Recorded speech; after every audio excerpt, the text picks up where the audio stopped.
Thanks. Let's bring in today's political panel. Brad Howard, a Democratic strategist and former Blue Dog Coalition communications director, and Tony Katz, a talk radio host. Gentlemen, welcome. Well, thank you. Good to see you. All right, so there was a little talk in Jackie's report about the R-word recession. Let's start with some inflation. Fuel prices, the national average today, a bit of good news. Gallon of regular gasoline, $4.36 a gallon. That is down from $4.92 a month ago, but way up from $3.15 a year ago. Tony, is it appropriate for President Biden to take credit for prices coming down when he didn't want the blame for them going up? Right. This is the Putin price hike that has brought us lower prices, because this is what he told us for months and months and months. No explanation for this. Of course, it looks remarkably crass and crude when he takes credit for this. I'm glad to see gas prices going down, Sure. But let's not kid ourselves. If Janet Yellen wants to argue that we're not at the definition of recession, ask Midwest Main Street where they think they are. They think that they're in it. You have inflation at 9.1%, but you have the PPI, the producer price index, what it costs manufacturers to build things, at 11.3%. That cost gets passed on to us. It doesn't matter what else is going on in America. Democrats are desperate to make it a culture war election. Feel free. This is an economic election, and Democrats are looking for a bad time in November. We've got a poll in terms of President Biden's job dealing with the economy. CNBC's All-American Survey, 30% approve, 64% disapprove. Brad, how's he turn that around? Well, look, he's got to continue to focus front and center on the economy. I mean, I agree this is going to be an election about the economy. It's what Americans feel in their pocketbooks that matters, not what label we put on the economy. Gas prices coming down is a very positive sign for this White House, and I don't blame them for wanting to tout the numbers as we see them.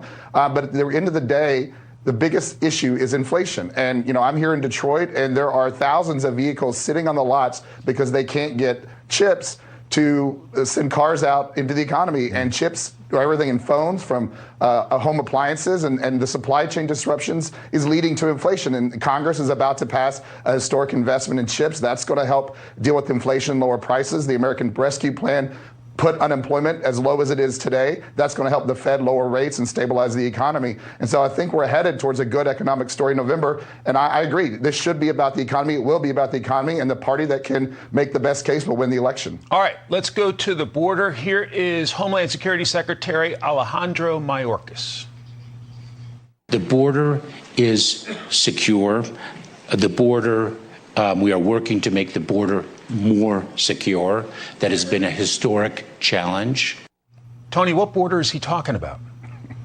I'm not sure. I'm assuming he doesn't know either. No one believes that the border is secure. No one believes that the border is safe. And your report earlier, Steve Harrigan, I think absolutely proves that once again. But the border conversation goes to the idea that the administration keeps trying to tell us something we know isn't true. In the same way White House Press Secretary Karine Jean-Pierre likes to tell us that the fundamentals of the economy are strong. Brad could talk about unemployment being 3.6%, which is very, very nice, but it doesn't engage the real problems that America is having with supply chain, with inflation, and with the idea that they can't find qualified people to work at their places in Midwest Main Street. The border is a real issue, but it's a compounding issue to the fact that the inflation, the economy, is the key driver for the midterm. It's just insulting when Secretary Mayorkas speaks like that. Let's put some numbers on the screen in terms of encounters at the border. More than 2 million this fiscal year, with 2 months still left in the fiscal year, up from last year's 1.956 million.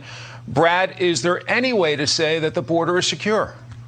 Well, look, the White House is definitely committed to securing the border. They've introduced a comprehensive immigration bill into Congress that increases resources to help fund the border. The border situation has plagued every president in the modern era. It is a humanitarian and a security crisis, and security is a real issue in this election, just like inflation in the economy is. Whether it is securing our streets, reducing violent crime, and securing the border, every Democrat out there should be running on security. The Blue Dog Democrats in Congress, who I used to represent as their spokesperson, has called on congressional leadership to put more investment in local police departments and get more cops on the street. I think that's a sign that Democrats are getting the message, and we're going to focus like a laser on security and the economy in November.